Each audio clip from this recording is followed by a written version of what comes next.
రోజు 18/12/2023 అంటే ఇవాళ 20 తారీఖు వచ్చినాం, 2 రోజులను తీసేస్తే 18/12/2023 నాడు ఈ రాష్ట్ర ప్రభుత్వం మీద ఉన్న అప్పు 7,22,788 కోట్లు. నేను అధికారికంగా ఈ సభలో లెక్క చెప్తున్నా. 18/12/2023 నాటికి తెలంగాణ రాష్ట్రంలో అన్ని 24 18/12/2024 అంటే 2 రోజుల క్రితం వరకు తెలంగాణ రాష్ట్రం మీద ఉన్న అప్పు 7,22,788 కోట్లు. నేను ఇప్పుడు తమరి ద్వారా వారిని అడుగుతున్నా అధ్యక్ష, మేము 1,27,000 కోట్ల రూపాయలు అప్పు చేసి రాష్ట్ర ప్రజల నెత్తి మీద మేము మోపితే ఆ అప్పు 8,38,000 పైచిలుకు కోట్ల రూపాయలు ఉండాలి.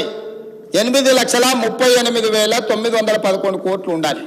కానీ ఈరోజు రాష్ట్ర ప్రభుత్వం మీద ఉన్న అప్పు 7,22,000 కోట్ల రూపాయల 788 కోట్ల రూపాయలు ఉంది అధ్యక్ష. మరి మిగతా 1,20,000 కోట్లు, దాదాపుగా 1,00,000 కోట్లు ఎక్కడికి పోయినాయి అధ్యక్ష? ఎక్కడికి పోయినాయి? వాళ్ళు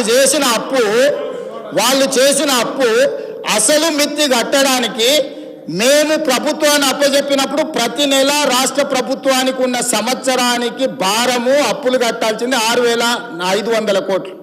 ఇవాళ వాళ్ళు మాకు అప్పచెప్పేటప్పటికి ప్రతి నెల 6,500 కోట్లు. ఆనాడు సంవత్సరానికి చెల్లించాల్సిన కిస్తు ఈరోజు ప్రతి నెల చెల్లించాల్సి వస్తుంది. 1,27,000 కోట్ల రూపాయల అప్పులు తెచ్చి మేము గజ్వేల ఫామ్ హౌజులు కట్టుకోలే, జన్వాడలో ఫామ్ హౌజులు కట్టుకోలేదు, మోయినాబాద్లో ఫామ్ హౌజులు కట్టుకోలేదు, లేకపోతే ధరణిలో మేము భూములను కబ్జా పెట్టుకోలే. ఎక్కడికి పోయినాయి అధ్యక్ష?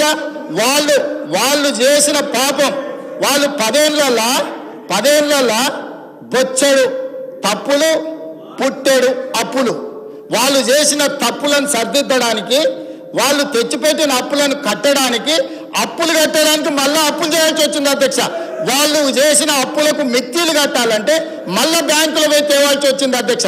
ఇవాళ మేము ఎన్ని 1,00,000 కోట్లు తెచ్చినా, 1,27,000 కోట్లు తెచ్చినా వాళ్ళు పెట్టిన పాపం, వాళ్ళు పెట్టిన పాపాల పుట్టను తిరిగి చెల్లించడానికి తల తాకట్టు పెట్టి ఈరోజు మేము పేద రైతులకు ఈరోజు రైతు భరోసానో, లేకపోతే వారు కోరుకుంటున్న కౌలు రైతులకో, ఇంకొకరికో, లేకపోతే మహిళలకు ఇస్తున్న డబ్బులు ఎందుకు ఇవ్వలేకపోతున్నాం అధ్యక్ష?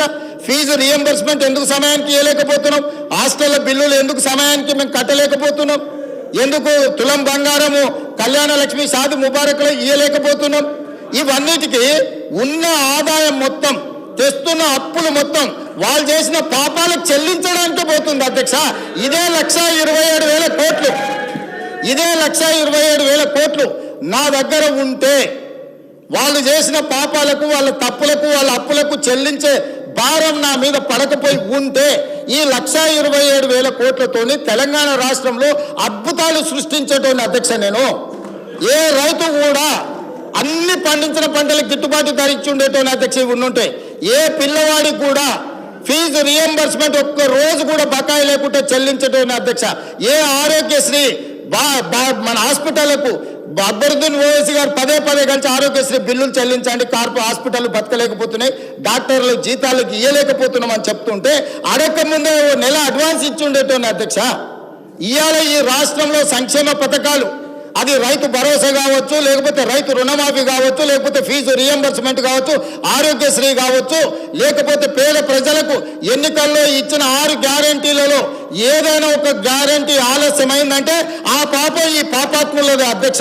ఈ పాపాల భైరవులు రాష్ట్రాన్ని అమ్మేసి, కోకపేట అమ్మిరి, ఔటర్ రింగ్ రోడ్ అమ్మిరి, హైదరాబాద్ భూములు అమ్మిరి, హైటెక్ సిటీ అమ్మేసిరి, ప్రతిదీ అమ్మేసింది అధ్యక్ష.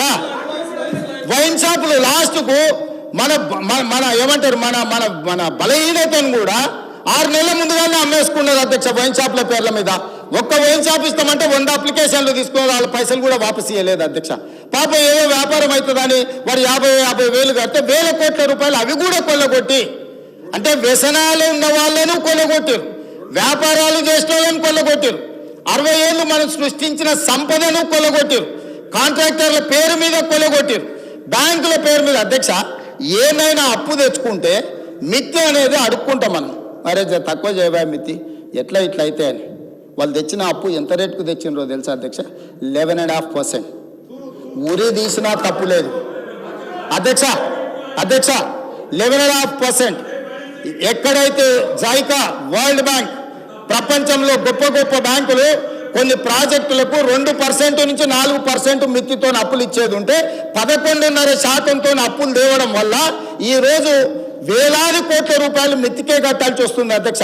ఇంత ఆర్థిక నేరం ఇతర దేశాలలో పాల్పడి ఉంటే ఉరి తీసి ఉండేటోళ్ళు అధ్యక్ష. దుబాయ్ లాంటి దేశాలలో బజార్లో నిల్చోబెట్టి రాళ్లతో కొట్టి చంపేటోళ్ళు అధ్యక్ష. ఇంత బాధ్యత లేకుండా 11.5%తో అప్పులు తెచ్చే వాళ్ళు ఈ దేశంలోనే ఎవరు లేరు అధ్యక్ష. నేను ఎందుకు ఢిల్లీకి పోయిన అధ్యక్ష 20 సార్లు 23 సార్లు 50 సార్లు ఆర్థిక శాఖలో ఉండే నిపుణులను కాళ్ళు పట్టుకోవాల్సిన పరిస్థితి వచ్చింది అధ్యక్ష. కనీసం నా డెట్ రీస్ట్రక్చర్ చేయి రేట్ ఆఫ్ ఇంట్రెస్ట్ 11.5% నుంచి కనీసం 7%కో 8%కో తగ్గించు అని 4-5% మిత్తి తగ్గించుకుంటే నాకు నెలకు 1000 కోట్ల రూపాయలు మిగులుతాయి. ఆ 1000 కోట్ల రూపాయలు ఏదైతే young India integrated residential schools SC ST BC మైనారిటీలకు ఏవైతే రెసిడెన్షియల్ స్కూల్స్ ఇచ్చామని గొప్ప చెప్తున్నా ఒక్క స్కూల్ బిల్డింగ్ అనే కట్టిరా అధ్యక్ష. కోళ్ళ ఫారంలో కోళ్ళ బుట్ట కింద కోళ్ళను కమ్మినట్టు 4 రూమ్లలో 100,000 మంది పిల్లలు వండుకుంటున్నారు అధ్యక్ష. ఆడపిల్లలకు బాత్రూమ్ లేక 4 గంటల నుంచి ఆ పిల్లలు లైన్లో నించుంటున్నారు అధ్యక్ష. ఆడపిల్లలకు బాత్రూంలకు సమస్య ఉందని మంచినీళ్ళు తాగుతలేరు అధ్యక్ష. ఆడపిల్లలు హృదయ విదారకంగా ఉన్నాయి అధ్యక్ష. జీవోలు ఇచ్చేసి హాస్టల్ పెట్టేసి ఎస్సీ ఎస్టీ బీసీ మైనారిటీ పిల్లలు కాబట్టి వాళ్ళు చావని అని వాళ్ళ కర్మకు వదిలేసి ఆ పిల్లల జీవితాలతో చెలగాటమాడి ఇవాళ 10 నెలల్లో మీరు ఏం చేయలేదు హాస్టళ్లలో చచ్చిపోతున్నారని సిగ్గు లేకుండా తిరుగుతున్నారు అధ్యక్ష. ఇన్ని 100 హాస్టల్ ఇచ్చిన రెసిడెన్షియల్స్ అంటారు కదా. 10 ఏళ్ళల్లో మీరు ప్రగతి భవన్ కట్టుకున్నారు, మీరు సచివాలయం కట్టుకున్నారు, మీరు ఫామ్ హౌస్లు కట్టుకున్నారు, 33 జిల్లాలలో పార్టీ ఆఫీసులు కట్టుకున్నారు, టీవీలు పెట్టుకున్నారు, పేపర్లు పెట్టుకున్నారు, 1000 కోట్ల రూపాయల వ్యాపారాలు చేసుకున్నారు. కానీ ఆ పేదోళ్ళ పిల్లలు చదువుకొని హాస్టల్స్ కట్టిరా అధ్యక్ష.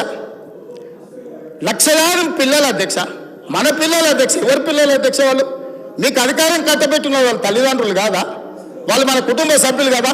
మీ మీద ఎంత నమ్మకంతో ఎంత విశ్వాసంతో మీకు 2 సార్లు అధికారం అప్పచెప్తే మీ నిర్వాహకం, మీ విలాసవంతమైన జీవితం, మీ సెంటిమెంట్లు, మీకు కావాల్సిన గూడు పుటానీలు తప్ప ఆ పిల్లలకు ఒక గూడు కట్టినరు అధ్యక్ష.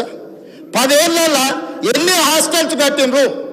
10 ఏళ్ళలో ఎప్పుడైనా వాళ్ళ మెస్ ఛార్జెస్ నువ్వు టైంకి ఇచ్చినవా? 10 ఏళ్ళలో ఎప్పుడైనా ఆడపిల్లలకు కాస్మెటిక్ ఛార్జెస్ ఇచ్చినవా? ఆడపిల్లలు తల్లిదండ్రులు సొంత బిడ్డను పేగు తెంచుకొని పుట్టిన బిడ్డను హాస్టల్లో పెడతారా అధ్యక్ష?